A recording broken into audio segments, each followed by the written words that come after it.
ಆ ಸಾಲುಗಳ ಹಿನ್ನೆಲೆಯಲ್ಲಿ ಋಷಿ, ಛಂದಸ್ಸು, ದೇವತೆ ವ್ಯವಸ್ಥಿತವಾಗಿ ಋಗ್ವೇದ. ಯಜುರ್ವೇದ ಗದ್ಯ ರೂಪದಲ್ಲಿರ್ತಕ್ಕಂಥದ್ದು. ರುದ್ರಮಂತ್ರಾದಿಗಳೆಲ್ಲ ಹೇಳ್ತೇವಲ್ಲ, ಗದ್ಯ ರೂಪದಲ್ಲಿ ಇರತಕ್ಕಂಥದ್ದು. ಸಾಮವೇದ ಗಾನ, ಹೆಸರು ಹೇಳಿದ್ರು ಸಾಮಗಾನ, ಗಾಯನಕ್ಕೆ ಅನುಕೂಲ, ತಾಳವಾದ್ಯಗಳನ್ನು ಬಳಸಿಕೊಂಡು ಹೇಳುವಂಥದ್ದು. ಅದಕ್ಕೆ ಅದರ ಉಪನಿಷತ್ತಿನ ಹೆಸರೇ ತಾಳವಾದ್ಯಾಧಿಕಾರ ಉಪನಿಷತ್ತು, ತಲವಕಾರ ಅಂತ. ನಾವು ಉದ್ದ ಹೆಸರುಗಳಕ್ಕೆಲ್ಲ ಶಾರ್ಟ್ಕಟ್ ಮಾಡ್ಕೋತೀವಿ ಅಷ್ಟೆ.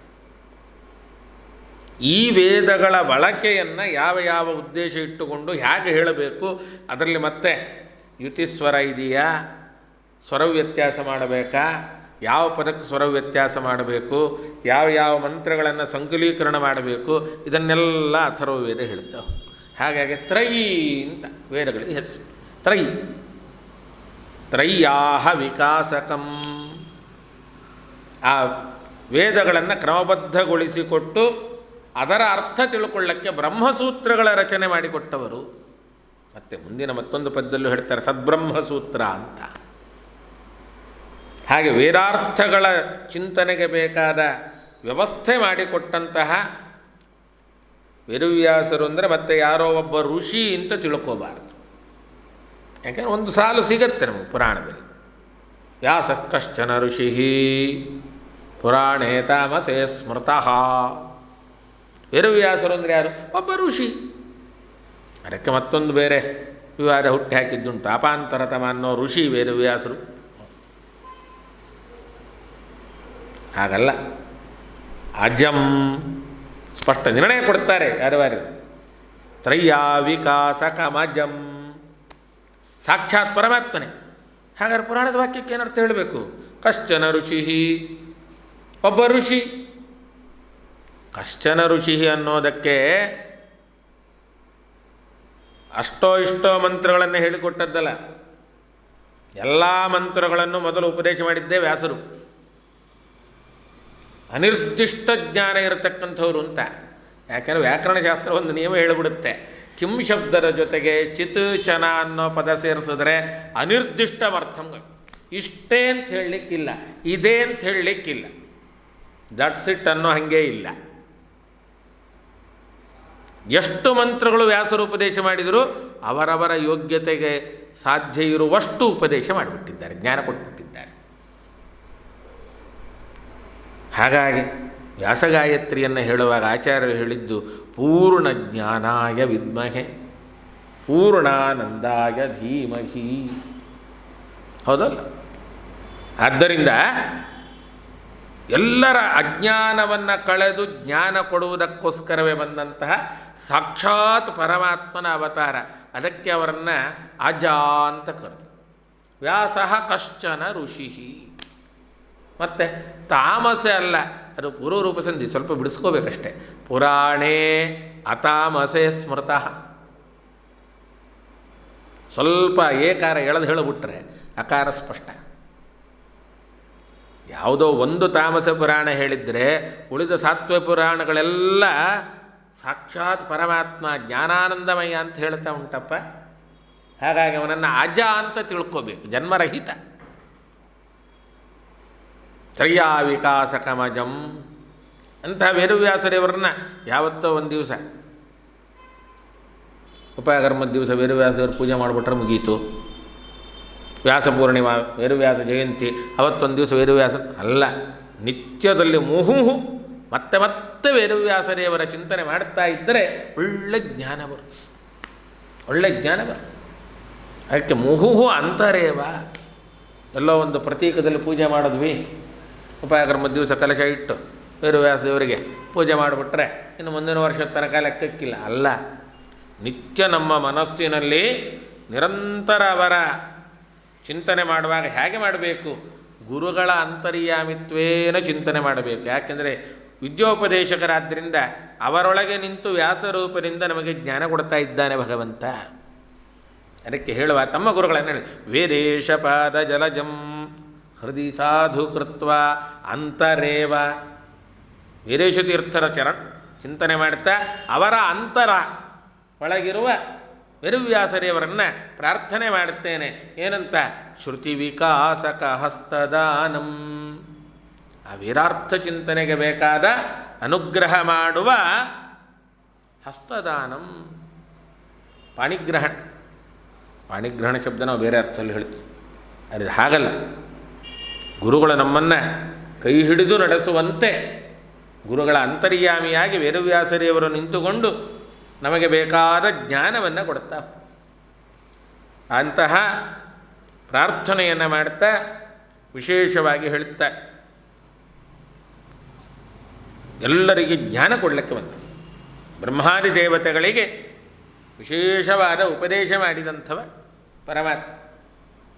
ಅದಕ್ಕೆ ಪದ್ಮಾಸನಾದಿ ಸುರಸತ್ತಮ ಭೂಸುರಾದಿ ಸಲ್ಲೋಕಬೋಧ ಜನನೇ ಬದರೀ ನಿವಾಸಿನ್ ಸಚ್ಛಾಸ್ತ್ರ ಶಸ್ತ್ರ ಹೃತ ಸತ್ಕುಮತೆ ಸದಿಷ್ಟ ವಾಸಿಷ್ಠ ಕೃಷ್ಣ ಮಮ ದೇಹಿ ಕರಾವರ.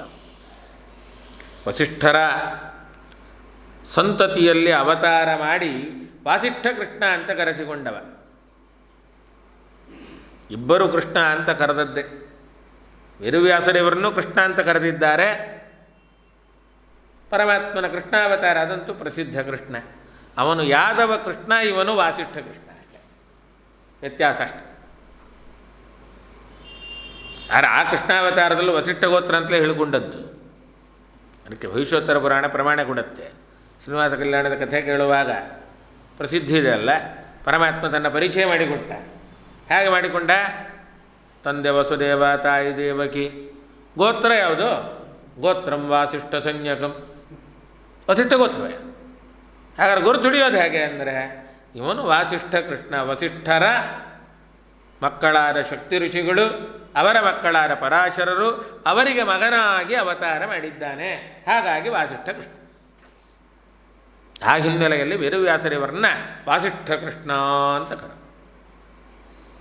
ಅದಕ್ಕೆ ಆಚಾರ್ಯರು ನಮಗೆ ಬಹಳ ಸೊಗಸಾಗಿ ಪರಿಚಯ ಮಾಡಿಕೊಡ್ತಾರೆ.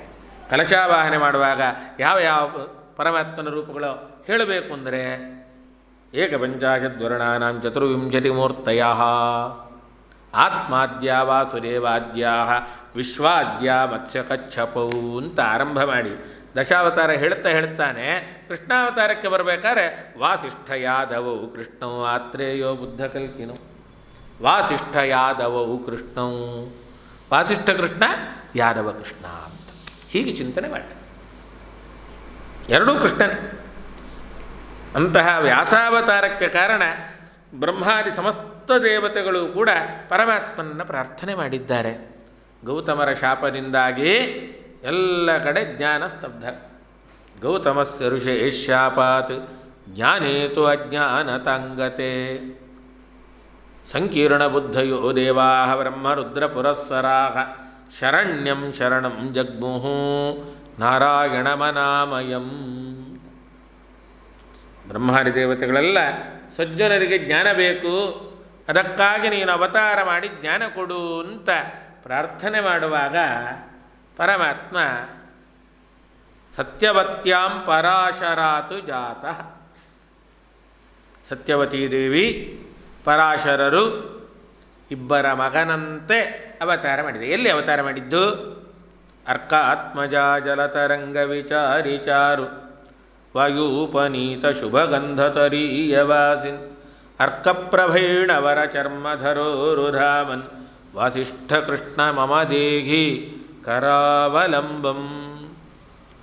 ಯಮುನೆಯಲ್ಲಿ ವಿಹಾರ ಮಾಡ್ತಾ ಇದ್ದಂಥ ದೋಣಿಯಲ್ಲಿ ಜನರನ್ನು ನದಿ ದಾಟಿಸುವ ಕೆಲಸ ಮಾಡ್ತಾ ಇದ್ದಂಥವಳು ಸತ್ಯವತಿ. ಅವಳಲ್ಲಿ ಪರಾಶರರಿಂದ ಮಗನಂತೆ ಅವತಾರ ಮಾಡಿದ. ಗರ್ಭವಾಸ ಮಾಡಿ ಹುಟ್ಟಿದ್ದಲ್ಲ, ಸದ್ಯೋಜಾತ ಅಂತ ಕರೆಯುತ್ತಾರೆ ಪರಮಾತ್ಮನ. ಸದ್ಯೋಜಾತ, ತತ್ಕ್ಷಣವೇ ಮಗನಾಗಿ ಅವತಾರ ಮಾಡಿದ ಅಷ್ಟೇ. ಅವತಾರ ಮಾಡಿ ವಿಶೇಷ ಅನುಗ್ರಹ ಮಾಡಿದ್ದಂತೆ.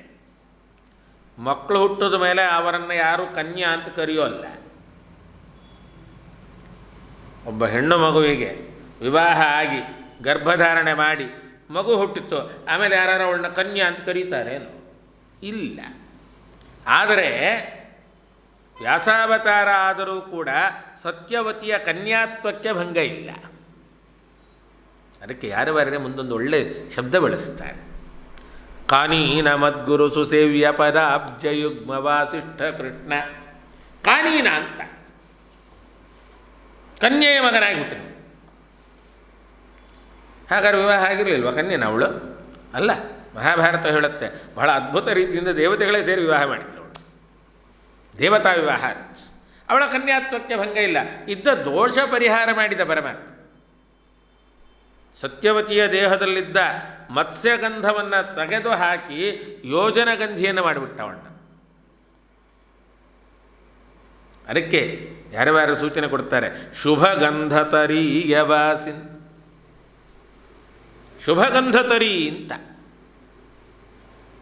ಅವಳು ಯೋಜನಗಂಧಿಯ, ಮತ್ಸ್ಯಗಂಧಿ ಹೋಗಿ ಯೋಜನಗಂಧಿಯ, ಒಳ್ಳೆ ಸುಗಂಧ ಅವಳ ದೇಹದಿಂದ. ಪರಮಾತ್ಮ ಅಲ್ಲಿ ಸನ್ನಿಹಿತನಾದ ಮೇಲೆ ಸುಗಂಧವೇ ಬರಬೇಕು. ನಾರಾಯಣೋಪನಿಷತ್ತು ಹೇಳುತ್ತಲ್ಲ ನಮಗೆ, ಸದ್ದೇಹ ಸುಖಗಂಧಶ್ಚ, ಒಳ್ಳೆ ಸುಗಂಧ. ಎಂಥ ಸುಗಂಧ ರೀ ಅದು ಅಂದರೆ ದೃಷ್ಟಾಂತ ಕೊಡುತ್ತೆ ಉಪನಿಷತ್ತು. ಎಲ್ಲೋ ರೋಡಲ್ಲಿ ಹೋಗ್ತಾ ಇರ್ತೀವಿ, ಒಳ್ಳೆ ಗಮ್ಮಂತ ಸಂಪಿಗೆ ಹೂವಿನ ವಾಸನೆ ಬರುತ್ತಪ್ಪ ರಾತ್ರಿ ಹೊತ್ತು. ಕೂಡಲೇ ರೋಡಲ್ಲಿ ಎಲ್ಲೋ ಒಂದು ಸಂಪಿಗೆ ಮರ ಇರಬೇಕು ಅಂತ ಕಣ್ಣಿಗೆ ಕಂಡಿಲ್ಲ. ಅದು ಹೆಂಗೆ ಹೇಳಿದ್ರಿ ಅಂದರೆ ವಾಸನೆ ಬರ್ತಾಯಿದೆ. ಅದು ಎಲ್ಲೋ ಇರಲಿ ಮರ, ವಾಸನೆ ಬಂದ್ಬಿಡುತ್ತೆ, ಸುಗಂಧ. ಆ ದೃಷ್ಟಾಂತವನ್ನೇ ಉಪನಿಷತ್ತು ಹೇಳಿದ್ದು. ಯಥಾವಾ ವೃಕ್ಷಸ್ಯ ಸುಪುಷ್ಪಿತಸ್ಯ ದೂರಾತ್ ಗಂಧೋವಾತಿ.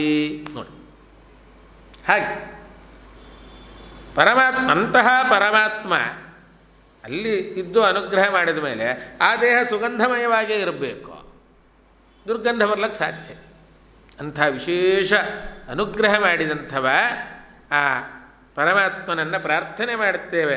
ನಮ್ಮ ಈ ದುರ್ಗಂಧದ ಪಾಂಚಭೌತಿಕ ಶರೀರ ಬಿಡಿಸಿ ಸುಗಂಧದ ಶರೀರಕ್ಕೆ ಕರ್ಕೊಂಡು ಹೋಗ್ಬೇಕಾರೆ ನೀ ಕೈ ಹಿಡಿದು ಕರ್ಕೊಂಡು ಹೋದ್ರೆ ಬರ್ಲಕ್ಕಾಗತ್ತೆ, ನಮ್ಗೆ ಇಲ್ದಿದ್ರೆ ಆಗುತ್ತೆ. ಹಾಗಾಗಿ ಸ್ವಚ್ಛಾಸ್ತ್ರ ಶಸ್ತ್ರ ಹೃತ ಸತ್ಕುಮತೆ. ಸಜ್ಜನರು ನಿನ್ನನ್ನು ಆಶ್ರಯಿಸಿದಾಗ ಅವರ ಅನುಗ್ರಹಕ್ಕೋಸ್ಕರ ಶಾಸ್ತ್ರಗಳನ್ನು ಕೊಟ್ಟು. ಅದು ಎಂಥ ಶಾಸ್ತ್ರ? ಸತ್ಶಾಸ್ತ್ರ. ಶ್ರೇಷ್ಠವಾದ ವೇದಗಳ ವಿಭಾಗ, ಅವುಗಳ ಅರ್ಥಜ್ಞಾನಕ್ಕಾಗಿ ಬ್ರಹ್ಮಸೂತ್ರಗಳ ರಚನೆ, ಆ ಬ್ರಹ್ಮಸೂತ್ರಗಳಿಗೆ ಪೂರಕವಾಗಿ ಪುರಾಣಗಳು. ಅದಕ್ಕೆ ಆಚಾರ್ಯರು ಮಾಡಿದ ಕೆಲಸ ಬೇರೆ ಯಾರೂ ಮಾಡಲಿಲ್ಲ. ನಮ್ಮ ಶ್ರೀಮದ್ ಆಚಾರ್ಯರು ಮಾತ್ರ ವಿಶೇಷವಾಗಿ ಸೂತ್ರಗಳ ವ್ಯಾಖ್ಯಾನ ಮಾಡುವಾಗ ಉಕ್ತಂಚ ಗಾರುಡೆ ಉಕ್ತಂಚ ಪಾದ್ಮೇ ಶೈವೇಚ ಸ್ಕಾಂದೆ ಬ್ರಾಹ್ಮೇಚ ಬ್ರಹ್ಮವೈವರ್ತೆ, ಪುರಾಣಗಳನ್ನು ಪ್ರಮಾಣವಾಗಿ ಕೊಡ್ತಾ ಬಂದವರು. ಆ ಪುರಾಣಗಳ ಅರ್ಥ ಹೇಗೆ ತಿಳ್ಕೋಬೇಕು ಭಾಗವತ ತಾತ್ಪರ್ಯದ ಹಿನ್ನೆಲೆಯಲ್ಲಿ ತಿಳಿಸಿಕೊಟ್ರು. ಅದಕ್ಕೆ ಪಂಡಿತಾಚಾರ್ಯ ಹೇಳುವ ಮಾತು, ಭಾಗವತ ತಾತ್ಪರ್ಯ ಬರೀ ಭಾಗವತಕ್ಕೆ ಅರ್ಥ ಹೇಳಿದ್ದಲ್ಲ, ಪುರಾಣಗಳ ಅರ್ಥ ಹೇಗೆ ತಿಳ್ಕೊಳ್ಬೇಕು ಅಂತ ದಾರಿ ತೋರಿಸಿದ್ದು ಅಂತ. ಪುರಾಣಸ್ಥಾನ ಪಾಂಥಾನ ಅಭಾಷಾತ್ರಯ ವೇದಿನ ಭವತಾ ಸುಸಖಾ ಚಕ್ರೆ ಶ್ರೀ ಭಾಗವತ ನಿರ್ಣಯ. ಭಾಗವತ ನಿರ್ಣಯ ಅದು ಸುಸಖ ಪುರಾಣಸ್ಥಾನ ಪಾಂಥಾನ. ಅಂಥ ವಿಶಿಷ್ಟವಾದ ಪುರಾಣಗಳ ರಚನೆ ಮಾಡಿಕೊಟ್ಟಿದ್ದಾರೆ. ತನ್ಮೂಲಕ ನಮಗೆ ಒಳ್ಳೆ ಜ್ಞಾನ ಕೊಟ್ಟವರು ಅಂತ. ವೇದಗಳನ್ನು ವಿಸ್ತಾರ ಮಾಡಿಕೊಟ್ಟವರು, ಶಾಸ್ತ್ರಗ್ರಂಥಗಳು, ತಂತ್ರಸಾರದ ಸಂಗ್ರಹ ಮಾಡಿಕೊಟ್ಟರು. ಹಯಗ್ರೀವ ರೂಪದಿಂದ ಹೇಳಿದ ಮೂಲ ರಾಮಾಯಣದ ಸಂಗ್ರಹವನ್ನು ಮಹಾಭಾರತದಲ್ಲಿ ಮಾರ್ಕಾಂಡೇಯ ಸಮಸ್ಯೆ ಪೂರ್ವಕವಾಗಿ ಕೊಟ್ಟದ್ದುಂಟು. ಅದಕ್ಕೆ ಆಚಾರ್ಯರು ಹೇಳ್ತಾರೆ, ಉಕ್ತ ರಾಮಕಥಾಪ್ಯತ್ರ ಮಾರ್ಕಾಂಡೇಯ ಸಮಸ್ಯೆಯ. ಹಾಗೆ ಆ ಶಾಸ್ತ್ರಗ್ರಂಥಗಳನ್ನು ಕೊಡುವ ಮೂಲಕ ಸಜ್ಜನರ ಹೃದಯದಲ್ಲಿದ್ದ ಕುಮತಿ ದುರ್ಬುದ್ಧಿಯನ್ನು ಕತ್ತರಿಸಿ ಹಾಕಿದವರು ಅಂತ. ಆ ಕತ್ತಲೆಯನ್ನು ಕಳೆದಂಥವರು. ಹಾಗಾಗಿ ಸಜ್ಜನರಿಗೆ ಅತ್ಯಂತ ಇಷ್ಟ ಯಾರು ಅಂದರೆ ವೇದವ್ಯಾಸದೇವರು. ಸದಿಷ್ಟ ಅಪರೂಪದ ಪದ, ಸಜ್ಜನರಿಗೆ ಇಷ್ಟ. ಅದಕ್ಕೆ ಆಚಾರ್ಯರು ಹೇಳಿದ ಮಾತನ್ನೇ ಯಾರು ಕೊಟ್ಟದ್ದು. ಸತ್ಕುಮತೆ, ಸಚ್ಚಾಸ್ತ್ರ ಶಸ್ತ್ರ ಹೃತ ಸತ್ಕುಮತೆ ಆಚಾರ್ಯರು ಹೇಳಿದ್ದೇನು. ನಿರ್ಣಯದ ಆರಂಭದಲ್ಲೇ ವೇದವ್ಯಾಸದೇವರನ್ನು ಪ್ರಾರ್ಥನೆ ಮಾಡ್ತಾರೆ ಆಚಾರ್ಯ. ಜಗತ್ಯಜೋ ಖಂಡಗುಣೋರು ಮಂಡಲ ಸದೋದಿತ ಜ್ಞಾನಮರೀಚಿಮಾಲಿ ಸ್ವಭಕ್ತಹಾರ್ದ ಉಚ್ಚತಮೋ ನಿಹಂತ. ನೋಡಿ ಸ್ವಾರಸ್ಯ ಇದೆ.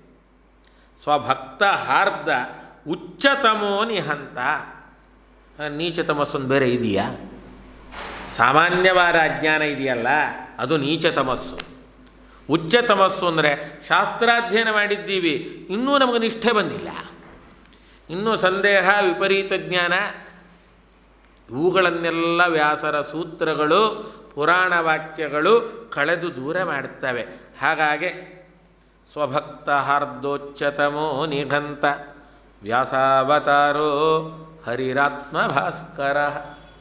ಆಚಾರ್ಯ ನಿರ್ಣಯದ ಒಂದೊಂದು ಪದಗಳು ಕೂಡ ಬಹಳ ವಿಶೇಷವಾದ ಹಿನ್ನೆಲೆಯಲ್ಲಿ ಬಂದಿರತಕ್ಕಂಥದ್ದು. ಸುಮ್ಮನೆ ಪದಗಳನ್ನು ಬಳಸಲಿಲ್ಲ ಆಚಾರ್ಯ. ಆ ಹಿನ್ನೆಲೆಯನ್ನು ಸರಿಯಾಗಿ ಇಟ್ಟುಕೊಂಡು ನಾವು ಚಿಂತನೆ ಮಾಡುವಂಥದ್ದು. ಮೇಲ್ನೋಟಕ್ಕೊಂದು ಪದ ಇರುತ್ತಷ್ಟೇ, ಆ ಪದದ ಹಿನ್ನೆಲೆ ಬಹಳ ವಿಶಿಷ್ಟವಾಗಿರುತ್ತದೆ.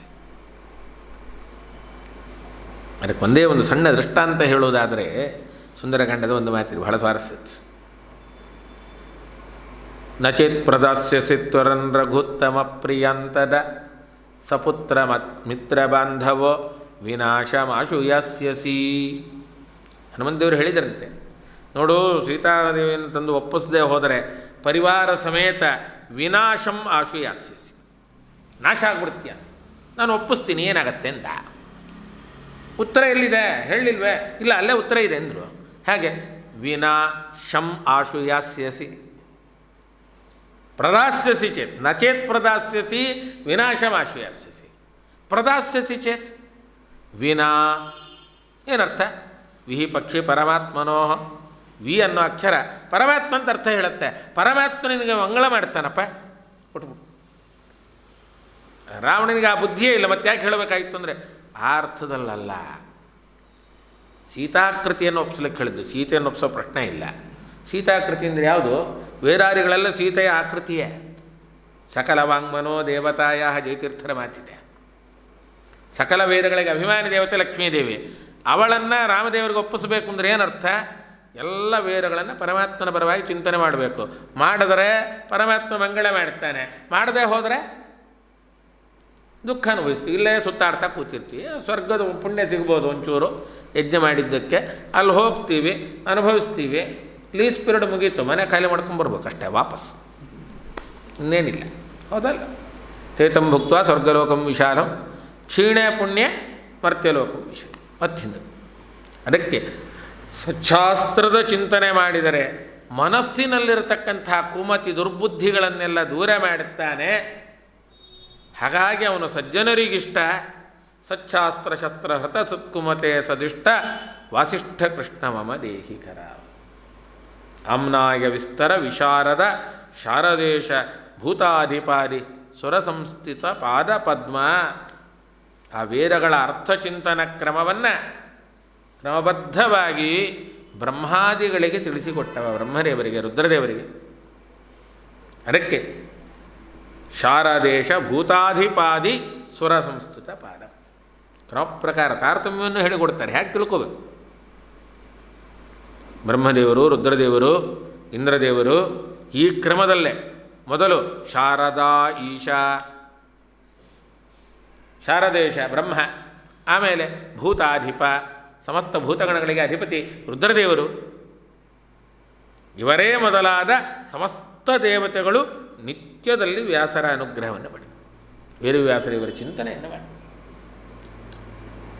ಅಂತಹ ವೇದವ್ಯಾಸದೇವರ ಉಪಾಸನೆಯನ್ನು ಅನೇಕ ಯೋಗಿಗಳು ಮಾಡ್ತಾ ಇದ್ದಾರೆ. ಯೋಗಿಗಳು ಅಂದರೆ ಯಾರೋ ಸಾಮಾನ್ಯ ತಪಸ್ವಿಗಳು ಅಂತ ಅರ್ಥ ಅಲ್ಲ. ಇಲ್ಲಿಯವರೆಗೆ ಏನೇನು ತಮಗೆ ಸಿಕ್ಕಿಲ್ಲ ಅದನ್ನು ಪರಮಾತ್ಮನ ಅನುಗ್ರಹದಿಂದ ಪಡೆದುಕೊಂಡವರು ಯೋಗವುಳ್ಳವರು.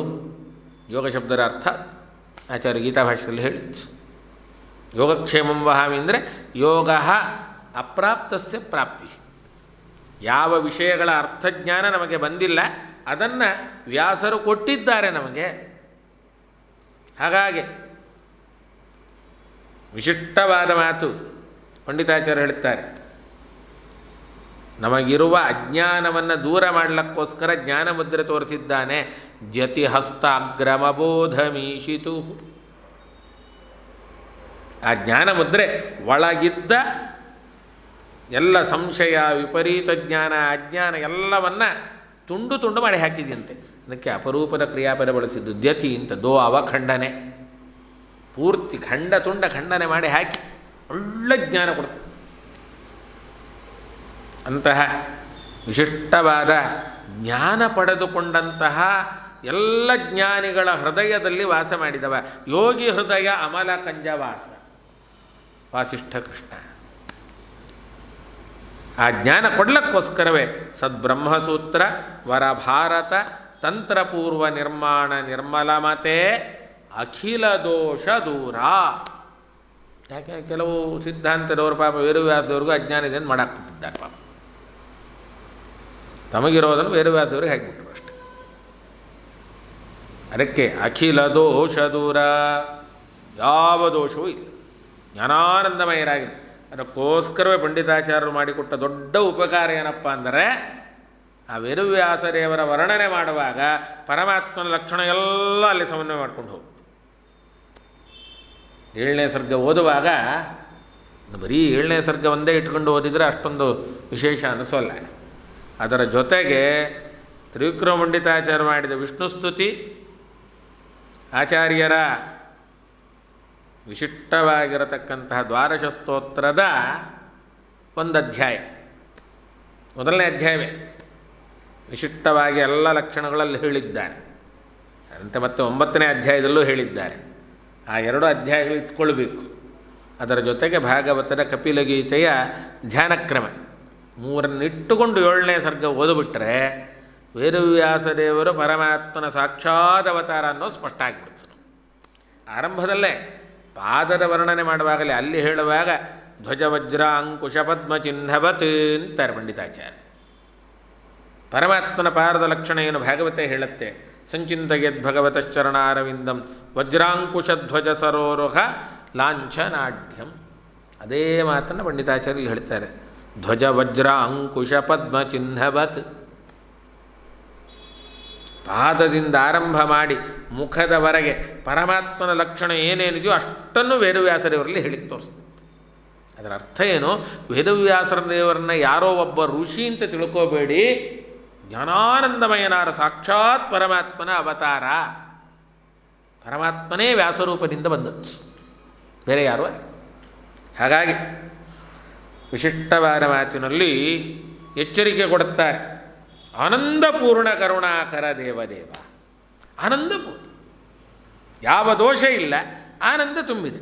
ಪರಮಾತ್ಮ ಲಕ್ಷಣ ಒಂದೇ ಅದು. ನಿರ್ದೋಷ ಗುಣಪೂರ್ಣ. ಆ ಎರಡನ್ನೂ ವ್ಯಾಸರಲ್ಲಿ ಹೇಳಬೇಕಾದ್ರೆ ಅದರ ಅರ್ಥ ಏನು? ವೇದವ್ಯಾಸದೇವರು ಬೇರೆ ಅಲ್ಲ, ಪರಮಾತ್ಮ ಬೇರೆ ಅಲ್ಲ, ಸಾಕ್ಷಾತ್ ಪರಮಾತ್ಮನ ಅವತಾರ. ಅದಕ್ಕೆ ಆ ವ್ಯಾಸಾವತಾರದ ಚಿಂತನೆಯ ಜೊತೆಗೇನೆ ಇತರ ಎಲ್ಲ ಭಗವದ್ ಅವತಾರಗಳನ್ನು ವೇದವ್ಯಾಸದೇವರಲ್ಲಿ ಚಿಂತನೆ ಮಾಡಿಕೊಟ್ಟದ್ದು ಯಾರು? ಸದ್ಬ್ರಹ್ಮಸೂತ್ರ ವರಭಾರತ ತಂತ್ರಪೂರ್ವ ನಿರ್ಮಾಣ ನಿರ್ಮಲಮತೆ ಅಖಿಲ ದೋಷ ದೂರ ಆನಂದಪೂರ್ಣ ಕರುಣಾಕರ ದೇವದೇವ ವಾಸಿಷ್ಠ ಕೃಷ್ಣ ಮಮ ದೇಹಿ ಕರಾವಲಂಬಂ. ಒಂದೊಂದು ರೂಪದಲ್ಲಿ ಒಂದೊಂದು ರೀತಿಯ ವೇಷಭೂಷಗಳನ್ನು ಪರಮಾತ್ಮ ತೋರಿಸಿದ್ದುಂಟು. ವಾಮನಾವತಾರದಲ್ಲಿ ಬ್ರಹ್ಮಚಾರಿಯ ವೇಷ, ವೃಷಭಾವತಾರದಲ್ಲಿ ಅವಧೂತನಾಗಿ ಕಾಣುತ್ತಾನೆ, ರಾಮಾವತಾರದಲ್ಲಿ ವಿಶಿಷ್ಟವಾದ ಋಷಿವೇಷವು ತಾಪಸ ವೇಷವೂ ಇದೆ, ಒಳ್ಳೆ ರಾಜವೈಭವದ ರಾಜವೇಷವೂ ಇದೆ. ಕೃಷ್ಣಾವತಾರದಲ್ಲಿ ಒಳ್ಳೆ ರಾಜವೈಭವ ಪರಮಾತ್ಮ. ಅದೇ ಪರಶುರಾಮಾವತಾರಕ್ಕೆ ಬಂದರೆ ಋಷಿ, ಪೂರ್ಣ ಋಷಿಯ ರೂಪವೇ ಕಾಣುತ್ತೆ. ಅದರಂತೆ ವ್ಯಾಸಾವತಾರದಲ್ಲಾಗುವಾಗ ವಿಶಿಷ್ಟವಾದ ತಾಪಸ ವೇಷ. ಅರ್ಕಪ್ರಭ ಏಣವರ ಚರ್ಮ ಧರೋರು ಧಾಮನ್. ಒಳ್ಳೆ ಸೂರ್ಯನಂತೆ ಹೊಳೆಯುವ ತೇಜಸ್ವಿಯಾದ ಕೃಷ್ಣಾಜಿನವನ್ನು ಹುಟ್ಟಿದ್ದಾನೆ. ಆ ಕೃಷ್ಣಾಜಿನದಲ್ಲಿ ಅಷ್ಟು ಕಾಂತಿ ಉಂಟಂತೆ. ಎಲ್ಲಿಂದ ಬಂತ್ರಿ ಅಷ್ಟೊಂದು ಕಾಂತಿ? ಕೃಷ್ಣಾಜಿನ ಅಂದರೆ ಒಂದು ಜಿಂಕೆಯ ಚರ್ಮ, ಮೃತವಾದ ಜಿಂಕೆಯ ಚರ್ಮ, ಅದರಲ್ಲಿ ಇಷ್ಟು ತೇಜಸ್ಸು ಬರುತ್ತಾ ಅಂದರೆ ಪರಮಾತ್ಮನ ದೇಹ ಸ್ಪರ್ಶ ಆಗಬೇಕಾದ್ರೆ ಲಕ್ಷ್ಮೀದೇವಿ ಸನ್ನಿಧಾನ ಇರಬೇಕು. ಇಲ್ಲದೆ ಹೋದರೆ ಸಾಧ್ಯ ಇಲ್ಲ. ಅದಕ್ಕೆ ಪಂಡಿತಾಚಾರ್ಯ ಹೇಳುದು, ರುಚಿರೇಣವರೈಣ ಚರ್ಮಣ ರುಚಿರಾಜದ್ಯುತಿ ಚಾರು ರೋಚಿಷ ಪರಮೋರು ನಿತಂಬ ಸಂಗಿನ ಪರಮಾಶ್ಚರ್ಯತೆಯ ವಿರಾಜತೆ. ಒಳ್ಳೆ ತೇಜಸ್ವಿಯಾಗಿರತಕ್ಕಂಥದ್ದು ಪರಮಾತ್ಮನ ಅಂಗಸ್ಪರ್ಶ. ಆ ತೇಜಸ್ವನು ಯಾಕೆಂದರೆ ಲಕ್ಷ್ಮೀದೇವಿಯ ಸನ್ನಿಧಾನ ಇರಲೇಬೇಕು, ಇಲ್ಲದೆ ಹೊರ ಪರಮಾತ್ಮನ ಅಂಗಸ್ಪರ್ಶ ಆಗುವುದಿಲ್ಲ. ರಮಾಂ ವಿನಾನೈವ ಮಮ ಅಂಗಸಂಗಂ. ಆಚಾರ್ಯ ನಿರ್ಣಯರ ಮಾತು ಸ್ಪಷ್ಟವಾಗಿ ಹೇಳಿ. ಅದಕ್ಕೆ ಪುರಂದರದಾಸರು ಹಾಸ್ಯ ಮಾಡುತ್ತಾರೆ, ಇನ್ನೆಷ್ಟು ಮರಳು ಮಾಡ್ಕೊಳ್ತೀಯಮ್ಮ ಪರಮಾತ್ಮನನ್ನು ಅಂತ, ವಶ ಮಾಡ್ಕೊಳ್ತಿ. ಯಾಕೆ ಪ್ರಳಯ ಯಾರೂ ಇಲ್ಲದೆ ಇದ್ದಾಗಲೂ ಕೂಡ ಆ ಪ್ರಳಯೋದಕದ ರೂಪದಲ್ಲಿ, ಆಲದೆಲೆಯ ರೂಪದಲ್ಲಿ, ವಟಪತ್ರದ ರೂಪದಲ್ಲಿ, ಅವನು ಧರಿಸಿದ ಆಭರಣಗಳ ರೂಪದಲ್ಲಿ, ಇನ್ನೆಷ್ಟು ರೂಪದಲ್ಲಿ ಸೇವೆ ಮಾಡ್ತಿ. ಒಂದಲ್ಲ ಎರಡಲ್ಲ, ಹೋಲಿ ಪರಮಾತ್ಮ ಸನ್ಯಾಸಿ ವೇಷ ಧರಿಸೋದನ್ನ ಆಗಲೂ ಬಿಟ್ಟಿಲ್ಲ, ವಕ್ಷಸ್ಥಳದಲ್ಲಿ ಕೂತ್ಕೊಂಡಿದ್ದಿ. ಒಂದು ರೂಪ ಸಾಲದು ಅಂತ ಬಹಳ ಸೊಗಸಾಗಿ ಹೇಳುತ್ತಾರೆ ಪುರಂದರದಾಸರು. ಎಡಕ್ಕೆ ಭೂಮಿ, ಬಲಕ್ಕೆ ಸಿರಿಯು, ಎದುರಿನಲ್ಲಿ ದುರ್ಗಾದೇವಿ, ಒಳಗೆ ವಕ್ಷಸ್ಥಳದಲ್ಲಿ ಲಕುಮಿಯಾಗಿ ಇನ್ನೆಷ್ಟು ರೂಪ ತಾಳ್ತಿ. ಅಷ್ಟು ರೂಪದಿಂದ ಸೇವೆ ಮಾಡತಕ್ಕಂಥವ್ರು. ಪರಮಾತ್ಮ ಧರಿಸಿದ ಆಭರಣ, ವಸ್ತ್ರ ಎಲ್ಲ ಅದೇ. ಇಲ್ಲಿ ವ್ಯಾಸಾವತಾರದಲ್ಲಿ ಕೃಷ್ಣಾಜಿನವೇ ವಸ್ತ್ರ. ಹಾಗಾಗಿ ಅರ್ಕಪ್ರಭೈಣವರ ಚರ್ಮಧರೋರು ಧಾಮನ್. ಅಂತಹ ವಿಶಿಷ್ಟ ರೂಪನಾಗಿದ್ದಿ. ಆ ವ್ಯಾಸಾವತಾರದ ಚಿಂತನೆಗೆ ಬೇಕಾದ ಲಕ್ಷಣ ಏನು? ಆಚಾರ ತಂತ್ರಸಾರರಲ್ಲಿ ಹೇಳಿದ ವಿಶಿಷ್ಟ ಲಕ್ಷಣವನ್ನು ಉಲ್ಲೇಖ ಮಾಡ್ತಾರೆ. ತರ್ಕಾಭಯೇತ ಕರತಾತ ಶುಕಸ್ಯ ಕೀಟವ ರಾಜ್ಯಪ್ರದಾಘಟಿತ ಸಂಘಟಕಾತ್ಮಶಕ್ತೆ ಭೃತ್ಯಾರ್ತಿಹನ್ ಪ್ರಣತಪಾಲ ಸುವಂಶಕಾರಿನ್. ಇನ್ನೊಂದು ಪಾಠ ಇದೆ, ಭೃತ್ಯಾರ್ತಿಹನ್ ಪ್ರಣತ ಪೂರು ಸುವಂಶಕಾರಿನ್ ವಾಸಿಷ್ಠ ಕೃಷ್ಣ ಮಮ ದೇಹಿ ಕರಾವಲಂಬ. ಪರಮಾತ್ಮ ಎರಡು ಮುದ್ರೆಗಳನ್ನು ಕೈಯಲ್ಲಿ ತೋರಿಸಿದ. ತರ್ಕ ಅಭಯ ಇತ, ಒಂದು ಕೈಯಲ್ಲಿ ಜ್ಞಾನ ಮುದ್ರೆ, ಮತ್ತೊಂದು ಕೈಯಲ್ಲಿ ಅಭಯ ಮುದ್ರೆ. ತರ್ಕ ಅಭಯೇತಂ ವಿಧಿ ಸರ್ವಪೂರ್ವ ಗೀರ್ವಾಣ ವಿಜ್ಞಾನದ ಮಾನತೋಸ್ಮಿ ಅಂತ ತಂತ್ರಸಾರದ ಧ್ಯಾನ ಶ್ಲೋಕ ಹೇಳುತ್ತೆ. ಒಂದು ಕೈ ತರ್ಕ ಅಂದರೆ ಜ್ಞಾನ ಮುದ್ರೆ, ಮತ್ತೊಂದು ಅಭಯ. ಅಂದ್ರೇನು? ಯಾರು ನಾನು ಹೇಳಿದ ಕ್ರಮದಲ್ಲಿ ಶಾಸ್ತ್ರಾಧ್ಯಯನ ಮಾಡುತ್ತೀರೋ ಒಳ್ಳೆ ಜ್ಞಾನ ಕೊಡುತ್ತೇನೆ, ಮತ್ತೆ ಸಂಸಾರದ ಭಯ ನಿಮಗಿರೋದಿಲ್ಲ, ಅಭಯ. ಅಂತಹ ವಿಶಿಷ್ಟವಾದ ಮುದ್ರೆಯನ್ನು ತೋರಿಸ್ತಾ ಅದಕ್ಕೆ ಸಾಕ್ಷಿಯಾಗಿ ಎರಡು ಕರ್ಮಗಳನ್ನು ತೋರಿಸಿದ್ದಾನಂತೆ. ಒಂದು ಶುಕಾಚಾರ್ಯರಿಗೆ ಜ್ಞಾನೋಪದೇಶ ಮಾಡಿದ, ಭಾಗವತರ ಉಪದೇಶ ಮಾಡಿದ. ಶುಕಸ್ಯ ತಾತ. ಇನ್ನು ಸಂಸಾರದ ಭಯ ದೂರ ಮಾಡಿದ್ದಕ್ಕೆ ಸಾಕ್ಷಿ ಬೇಕಲ್ಲ, ಕೀಟರಾಜ್ಯಪ್ರದ ದೃಷ್ಟಾಂತ ಕೊಡ್ತಾರೆ. ಕೀಟಯೋನಿಯಲ್ಲಿದ್ದಂತಹ ಆ ಜೀವನಿಗೆ ಅನುಗ್ರಹ ಮಾಡಿ ಆ ಕೀಟರೂಪದಲ್ಲೇ ರಾಜ್ಯಭಾರ ಮಾಡಿಸಿ ಮೋಕ್ಷ ಕೊಟ್ಟವ ಪರಮಾತ್ಮ. ಹಾಗಾಗಿ ಅಘಟಿತ ಸಂಘಟಕ ಆತ್ಮಶಕ್ತೆ. ಯಾವುದು ಲೋಕದಲ್ಲಿ ಅಸಾಧ್ಯವೋ ಅದನ್ನು ಸಾಧ್ಯ ಮಾಡಿ ತೋರಿಸಿದವ. ಲೌಕಿಕವಾಗಿ ಹೇಳೋದಾದರೆ ಒಂದು ಸಣ್ಣ ಕೀಟದಿಂದ ಇಡೀ ಜಗತ್ತೇ ಅಲ್ಲಾಡಿ ಹೋಗಿದ್ದುಂಟಲ್ಲ, ಆದರೆ ಪರಮಾತ್ಮನ ಅನುಗ್ರಹದಿಂದ ಮತ್ತೆ ಯಥಾಸ್ಥಿತಿಗೆ ಬಂದದ್ದು ಉಂಟು. ಒಂದು ಕೀಟದಿಂದ ಹಾಳು ಮಾಡಲಿಕ್ಕೂ ಗೊತ್ತು, ಅದೇ ಒಂದು ಕೀಟಕ್ಕೆ ರಾಜ್ಯ ಕೊಡಲಿಕ್ಕೂ ಗೊತ್ತು ಪರಮಾತ್ಮನಿಗೆ. ಮಹಾಭಾರತದ ಕಥೆ ಹೇಳುತ್ತೆ, ಪುರಾಣಾಂತರಗಳು ಹೇಳುತ್ತೆ. ಆ ಕೀಟವೇ ಮುಂದೆ ಮೈತ್ರೇಯರಾಗಿ ಹುಟ್ಟಿ ಭಾಗವತವನ್ನು ಚಿಂತನೆ ನಡೆಸಿ ವಿದುರರ ಜೊತೆಗೆ ನಮಗೆಲ್ಲ ಭಾಗವತ ಸಿಗುವ ಹಾಗೆ ಮಾಡಿದವರು ಅಂತ. ಅಂಥ ವಿಶಿಷ್ಟವಾದ ಅನುಗ್ರಹ ಮಾಡಿ ಸಂಸಾರದ ಭಯ ದೂರ ಮಾಡುತ್ತಿ, ಜ್ಞಾನ ಕೊಡ್ತಿ, ಎರಡನ್ನು ತೋರಿಸಿದಂಥವ ಭೃತ್ಯ ಆರ್ತಿಹನ್. ನಂಬಿದವರ ದುಃಖವನ್ನು ದೂರ ಮಾಡತಕ್ಕಂಥವ. ಅದಕ್ಕೆ ಸಾಕ್ಷಿ ಏನು? ಪ್ರಣತ ಪೂರು ಸುವಂಶಕಾರಿನ್. ಆ ಪಾಠವೇ ಬಹಳ ಯುಕ್ತ. ಪ್ರಣತಪಾಲ ಸುವಂಶಕಾರಿನ ಅರ್ಥ ಆಗತ್ತೆ, ಆದರೆ ಪ್ರಣತ ಪೂರು ಸುವಂಶಕಾರಿನ್ ಬಹಳ ಯೋಗ್ಯವಾದ ಪಾಠ. ಕಾರಣ ಏನು ಅಂತಂದರೆ ವ್ಯಾಸಾವತಾರದಿಂದ ಆದಂಥ ವಿಶಿಷ್ಟ ಅನುಗ್ರಹ. ಅದಕ್ಕೆ ಸಾಕ್ಷಿ ಯಾವುದು ಅಂದರೆ ಪುರುರಾಜನ ವಂಶ ಉಳೀತು ವ್ಯಾಸರಿತ್ತು. ಇಲ್ಲದೆ ಹೋಗಿದ್ದರೆ ವಿಚಿತ್ರವೀರ್ಯ ಚಿತ್ರಾಂಗದರು ಮರಣ ಹೊಂದಿದ್ದಾರೆ, ಭೀಷ್ಮರು ವಿವಾಹ ಆಗಲಿಲ್ಲ, ಪುರುರಾಜನ ವಂಶ ಮುಂದುವರಿಲಿಕ್ಕೆ ಅವಕಾಶವೇ ಇಲ್ಲ. ಪುರುರಾಜನ ವಂಶ ಬೆಳೆಯೋದಕ್ಕೆ ಅವಕಾಶ ಇದ್ದದ್ದು ಮೂವರಿಂದ, ದೇವಾಪಿ, ಬಾಲ್ಹೀಕ, ಶಂತನು. ದೇವಾಪಿ ಸನ್ಯಾಸ ಸ್ವೀಕಾರ ಮಾಡಿದ. ಬಾಕ್ಲೀಕ ವಂಶಾಂತರಕ್ಕೆ ದತ್ತು ಹೋಗ್ಬಿಟ್ಟ. ಹಾಗಾದ್ರೆ ಕುರುವಂಶ ಉಳಿಬೇಕಾದ ಯಾರಿಂದ? ಶಂತನುವಿನಿಂದ. ಶಂತನುವಿನ ಮಕ್ಕಳು 3 ಜನ. ಭೀಷ್ಮರು ವಿವಾಹವೇ ಮಾಡಿಕೊಳ್ಳಿಲ್ಲ, ಅವರಿಂದ ವಂಶ ಉಳಿಲಿಕ್ಕೆ ಅವಕಾಶ ಇಲ್ಲ. ಇನ್ಯಾರಿಂದ ಉಳಿಬೇಕು? ವಿಚಿತ್ರವೀರ್ಯ ಚಿತ್ರಾಂಗದರಿಂದ ಉಳಿಬೇಕು. ಅವರಿಬ್ಬರು ದೇಹತ್ಯಾಗ ಆಗೋಯಿತು, ಮತ್ತು ವಂಶ ಉಳಿಯುವುದು ಹೇಗೆ? ಸತ್ಯವತಿಯ ಪ್ರಾರ್ಥನೆಯಂತೆ ಅನುಗ್ರಹ ಮಾಡಿ ಅಂಬಿಕೆ ಅಂಬಾಲಿಕೆಯರಿಗೆ ಪಾಂಡುಧೃತರಾಷ್ಟ್ರರು ಹುಟ್ಟುವಂತೆ ಮಾಡಿ ಸಂತತಿಯನ್ನು ಕೊಟ್ಟು ಅವರಿಂದ ವಂಶ ಮುಂದುವರಿಯುವಂತೆ ಮಾಡಿದವ. ಹಾಗಾಗಿ ಪ್ರಣತ ಪೂರುಸು ವಂಶಕಾರಿನ್ ಬಹಳ ಸೂಕ್ತವಾದ ಪಾಠ ಅದು. ಪುರುರಾಜನ ವಂಶವನ್ನು ಅಭಿವೃದ್ಧಿಗೊಳಿಸಿದವ. ಅಷ್ಟೇ ಅಲ್ಲ, ಆಗ ಮಾತ್ರ ಅನುಗ್ರಹ ಮಾಡಿದ್ದಲ್ಲ, ಇನ್ನೂ ಅನೇಕ ಸಂದರ್ಭ. ಇಡೀ ಮಹಾಭಾರತ ನೋಡಿಬಿಟ್ರೆ ಎಷ್ಟು ಬಾರಿ ವ್ಯಾಸರು ಬಂದು ಪಾಂಡವರಿಗೆ ಅನುಗ್ರಹ ಮಾಡಿದ್ದಾರೆ ಅನ್ನೋದು ಅರ್ಥ ಆಗುತ್ತೆ. ಮತ್ತು ಹೇಳುವ ಅದು ಒಂದು ದೊಡ್ಡ ವಿಷಯ. ಅದು ಪಾಂಡವರಿಗೆ ಅನುಗ್ರಹ ಮಾಡಿದ್ದಷ್ಟೇ ಅಲ್ಲ, ಶುಕಾಚಾರ್ಯರಿಗೆ ಭಾಗವತ ಉಪದೇಶ ಮಾಡಿ ಆ ಶುಕಾಚಾರ್ಯರನ್ನ ಸಕಾಲದಲ್ಲಿ ಪರೀಕ್ಷಿತನ ಹತ್ತಿರ ಕಳಿಸಿ ಅವನಿಗೆ ಭಾಗವತ ಉಪದೇಶ ಮಾಡಿಸಿ ಅವನನ್ನು ಉದ್ಧಾರ ಮಾಡಿದವರು. ಇಲ್ಲದೆ ಹೋಗಿದ್ದರೆ ಶಮೀಕರಿಗೆ ಮಾಡಿದ ಬ್ರಾಹ್ಮಣ ಅವಮಾನದ ಪರಿಣಾಮ ಎಷ್ಟು ಅನರ್ಥ ಅನುಭವಿಸಬೇಕಿತ್ತು. ಆದರೆ ಭಾಗವತ ಕೇಳಿದ್ದರ ಫಲ ಪರೀಕ್ಷಿತನಿಗೆ ಸಿಕ್ಕಿದ್ದೇನೆಂದರೆ ಭಾಗವತ ಹೇಳುತ್ತೆ. ಜ್ಞಾನೇನ ವೈಯಾಸಕಿ ಶಬ್ದಿತೇನ ಭೇಜೆ ಖಗೇಂದ್ರ ಧ್ವಜ ಪಾದಮೂಲಂ.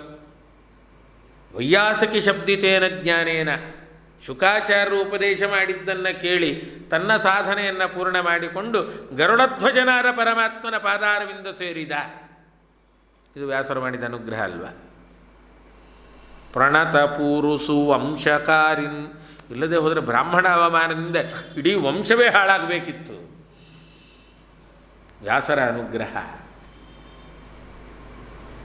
ಅಂತಹ ವಿಶಿಷ್ಟ ಅನುಗ್ರಹ ಮಾಡಿದವರು ವೇದವ್ಯಾಸರು ಅಂತ ಮೊದಲ ಪೀಠಿಕಾರೂಪದ ಶ್ಲೋಕಗಳಲ್ಲಿ ವೇದವ್ಯಾಸರ ವೈಶಿಷ್ಟ್ಯವನ್ನು ತಿಳಿಸಿ ಮುಂದೆ ದಶಾವತಾರಗಳನ್ನು ಆರಂಭ ಮಾಡಿ ಅನೇಕ ಇತರ ಅವತಾರಗಳನ್ನು ಕೂಡ ಪ್ರಸ್ತಾಪ ಮಾಡಿದ್ದಾರೆ. ಅದನ್ನು ನಾಳೆ ದಿವಸ ನೋಡೋಣ ಅಂತ ಹೇಳ್ತಾ ಇವತ್ತಿನ ಚಿಂತನೆಯನ್ನು ಅಸ್ಮದ್ಗುರುವಂತರ್ಗತ ಭಾರತೀಯ ರಮಣ ಮುಖ್ಯಪ್ರಾಣಾಂತರ್ಗತ ವೇದವ್ಯಾಸಾಭಿನ್ನ ಶ್ರೀಲಕ್ಷ್ಮೀ ನೃಸಿಂಹಾರ್ಪಣಮಸ್ತು. ಸರ್ವೇಂದ್ರಿಯ ಪ್ರೇರಕೇಣ ಶ್ರೀಪ್ರಾಣಪತಿನೇರಿತಃ ಯದವೋಚಮಹಂ ತೇನ ಪ್ರೀಯತಾಂ ಕಮಲಾಲಯಃ ಕರ್ಮಣಾ ಮನಸಾ ವಾಚಾ ಯಾಚೇಷ್ಟಾ ಮಮ ನಿತ್ಯಶಃ ಕೇಶವಾರಾಧನೆ ಸಾ ಸ್ಯಾತ್ ಜನ್ಮಜನ್ಮಾಂತರೇಷ್ವಪಿ. ಶ್ರೀಹರಯೇ ನಮಃ.